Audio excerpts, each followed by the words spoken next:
L'avènement de la démocratie multipartite, au début des années 90, a été accueilli avec un espoir de voir les États entrer dans l'ère de la bonne gouvernance, du développement économique et social au bénéfice des populations. La conquête des libertés démocratiques a servi de tremplin à l'éclosion et au foisonnement des partis politiques. Les peuples du Burkina Faso, du Mali et du Niger ont rêvé d'une gouvernance vertueuse. Ils furent payés en monnaie de singe, ce qui s'illustre actuellement par une situation à la limite chaotique de chacun d'eux.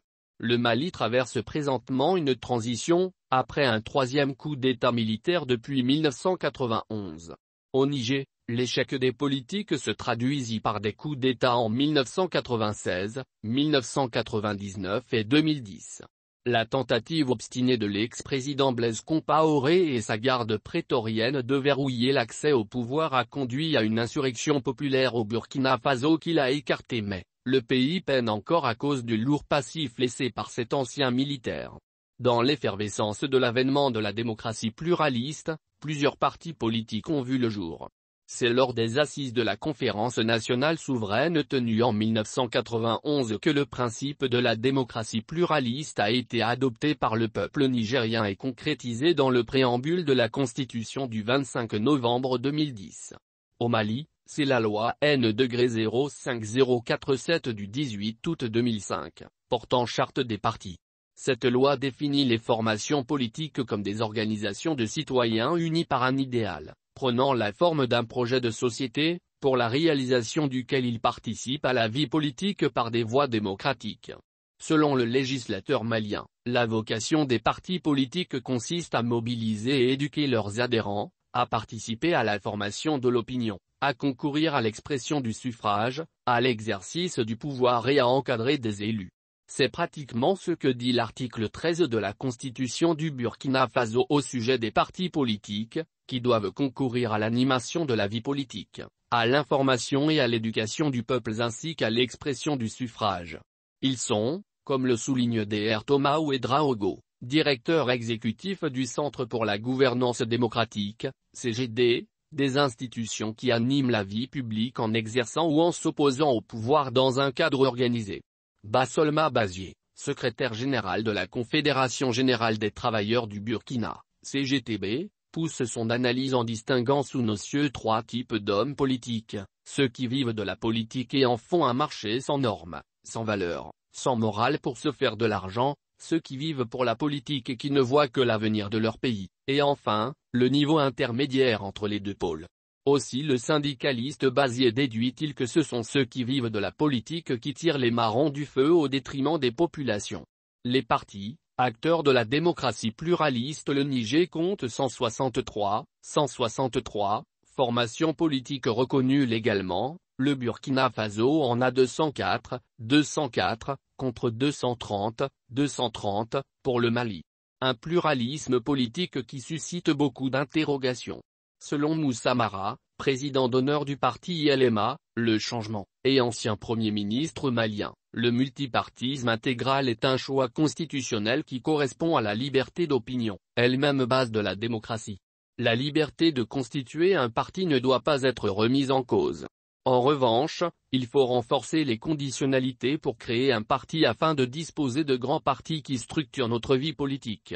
Il ajoute que cela peut se traduire par l'obligation de participer à toutes les élections ou de la couverture de 2/3 du territoire national.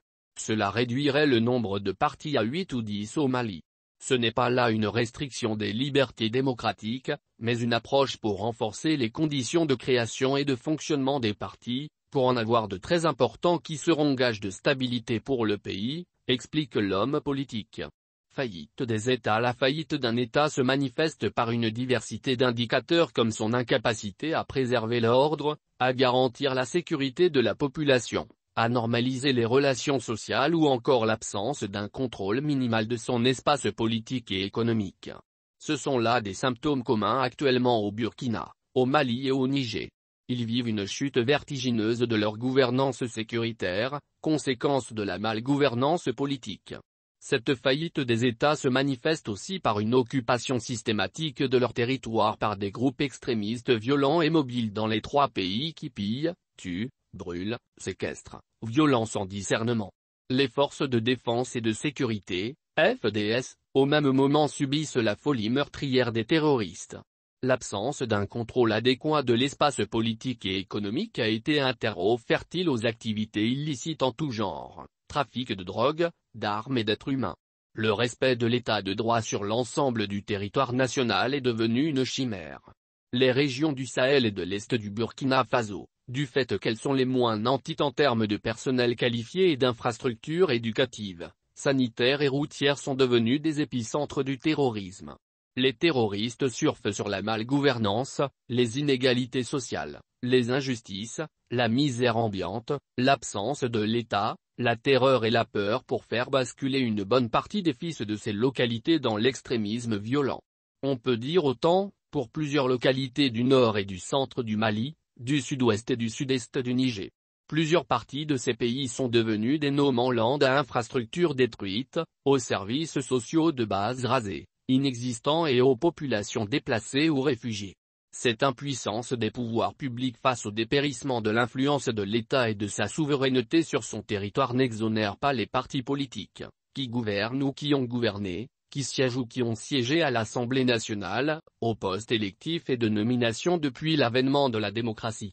Ils ont une lourde responsabilité dans l'état de la nation, eu égard au rôle, mission, que leur confèrent les constitutions et les chartes qu'ils n'honorent pas, s'indigne Ousmane, enseignant syndicaliste malien pour qui, ce n'est pas pour rien que des Nigériens, Maliens et Burkinabés bravent l'hostile Sahara ou les vagues meurtrières de la mer à destination de l'Europe.